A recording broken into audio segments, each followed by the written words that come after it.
اللہ الرحمن الرحیم۔ حضرت ابو ہریرہ رضی اللہ تعالی عنہ روایت کرتے ہیں کہ آپ صلی اللہ علیہ وسلم نے فرمایا، اللہ تبارک و تعالی نے جس کو مال دیا اور اس نے زکوٰۃ ادا نہیں کی تو وہ مال قیامت والے دن گنجے سانپ کی صورت اختیار کرے گا اور اس کی آنکھوں پر 2 سیاہ نقطے ہوں گے جو اس کے گلے کا توق بنے گا اور اس کے جبڑوں کو منہ کو پکڑے گا اور کہے گا انا مالک، میں تیرا مال ہوں۔ سرکار دو عالم صلی اللہ علیہ وسلم نے زکوٰۃ نہ دینے والوں کے بارے میں وعید بیان کی۔ جائز حلال طریقوں سے مال کمانا، جتنا زیادہ کما سکے وہ منع نہیں ہے،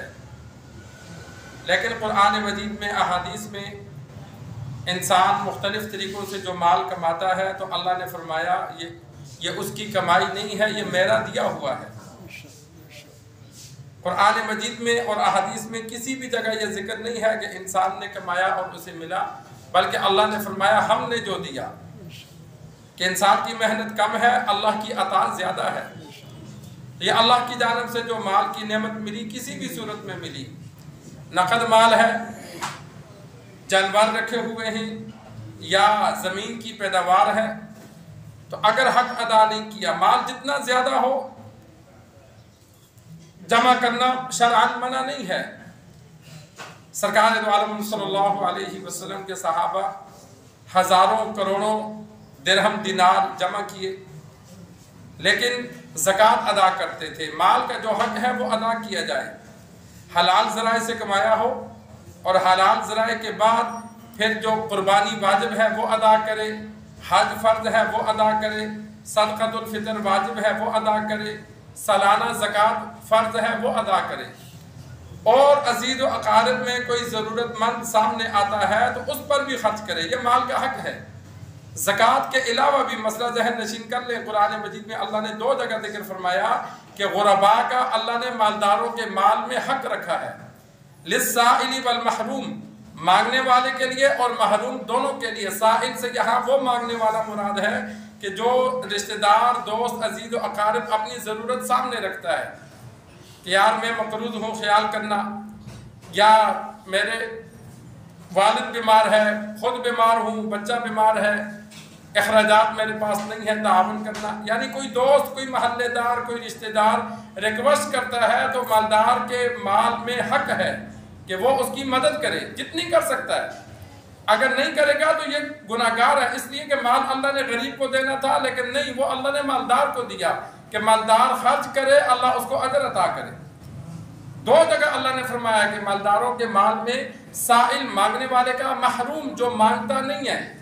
کہ رشتہ داروں میں بندے کو پتہ ہے کہ یہ بندہ مقروض ہے، مالی حالات اس کے درست نہیں ہیں، محلے میں کسی کا پتہ ہے تو وہ محروم ہے، یعنی خود وہ کسی سے مانگتا نہیں ہے، تو مالدار کو علم ہوا تو مالدار کو چاہیے کہ اس کی مدد کرے حسب طاقت جتنی وہ اس کی کر سکتا ہے۔ اگر نہیں کرے گا تو وہ مجرم ہے۔ اگر زکوٰۃ کی رقم ہے تو زکوٰۃ سے ادا کرے، زکوٰۃ کی رقم ادا کر دی ہے تو نفلی صدقے سے اس کے ساتھ مدد کرے۔ سرکار دو عالم صلی اللہ علیہ وسلم کا فرمان موجود ہے، کل قیامت والے دن اللہ غرباء سے معذرت کرے گا کہ میں چاہتا تو تمہیں بھی مال دے سکتا تھا، لیکن میں نے اس لیے نہیں دیا کہ آج تمہیں ایک عزت بخشوں،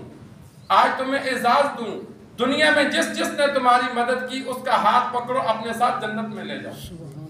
تو وہ پورا نقشہ ان کے سامنے آ جائے گا، کس نے ہمارے ساتھ تعاون کیا، تو وہ اگر جہنم کی صفوں میں بھی ہوں گے تو وہ ہاتھ پکڑ کے اپنے ساتھ جنت میں لے جائیں گے۔ وہاں مالداروں کو پھر قدر آئے گی کہ شکر ہے کہ ہم نے تعاون کیا۔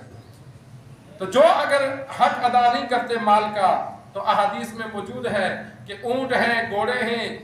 جو جانوروں کی زکوٰۃ ادا نہیں کرتا تو وہ جانور قیامت والے دن اس کو زمین پہ لٹا دیا جائے گا، تو وہ اس کے اوپر چلتے رہیں گے جب تک اس کی حساب و کتاب کی باری نہیں آتی۔ اور درہم دینار، سرکار دو عالم صلی اللہ علیہ وسلم نے فرمایا کہ ان کو لوہے کی بڑی بڑی تختیوں کی طرح گرم کر کے اس کی کمر پہ لگایا جائے گا، اس کی پیشانی کو داغا جائے گا، اس کے پہلوؤں کو اس انگاروں کی تختی سے داغا جائے گا، اور اس روایت میں موجود ہے کہ وہ سانپ گلے کا توق بن کے منہ کو پکڑے گا اور کہے گا میں تیرا مال ہوں جو تو نے جمع کیا تھا، اور انسان اس عذاب سے بچ نہیں سکے گا۔ پھر جب حساب و کتاب کے لیے پیش کیا جائے گا تو وہاں تمام نیکیاں اور برائیوں کا اجتماعی فیصلہ ہوگا۔ وہاں بچ گیا، دیگر نیکیاں اس کی زیادہ ہوئیں، گناہ کم ہوئے تو معافی مل جائے گی، نہ بچا، اللہ نے نہ معاف کیا تو پھر سزا کاٹے گا۔ تو انسان کوشش کرے کہ اللہ تبارک و تعالیٰ نے اگر مال دیا ہے تو مال کا حق ادا کرے، باقی جمع کی رہے، لیکن کوشش کرے کہ اپنے لیے خرچ بھی کرتا رہے۔ جمع شدہ مال انسان مر گیا تو پیچھے اولاد کے لیے رہ گیا، اس کا ثواب نہیں ملا۔ انسان مال جمع کرتا ہے تو اگر اربوں میں ہے، کروڑوں میں ہے، اپنے لیے وہی ہوگا جو آگے بیچ دیا۔ جو زندگی میں وہ جمع چھوڑ گیا وہ ورثاء کا ہے، اور چھوڑنے پر قرآن اور حدیث میں نے کہیں بھی جگہ ثواب نہیں سنا کہ انسان مال چھوڑ جائے اولاد کے لیے، بیوی بچوں کے لیے، اور اس پر اسے ثواب ملتا ہو، یہ کہیں میں نے نہیں پڑھا۔ زندگی میں بیوی بچوں پہ خرچ کرنے پر ثواب ہے، جتنا اچھا کھلاؤ، جتنا اچھا پہناؤ، والدین پر جس پر بھی خرچ کرو گے اس خرچ پر ثواب ہے، لیکن مرنے کے بعد جو مال چھوڑو گے اس پر ثواب نہیں ہے۔ اس پر حدیث میں آ گیا کہ وہ مال اب میت کا نہیں رہا بلکہ وہ ورثاء کا ہو گیا۔ جب اس کا رہا نہیں تو اس پر اجر بھی نہیں ہے۔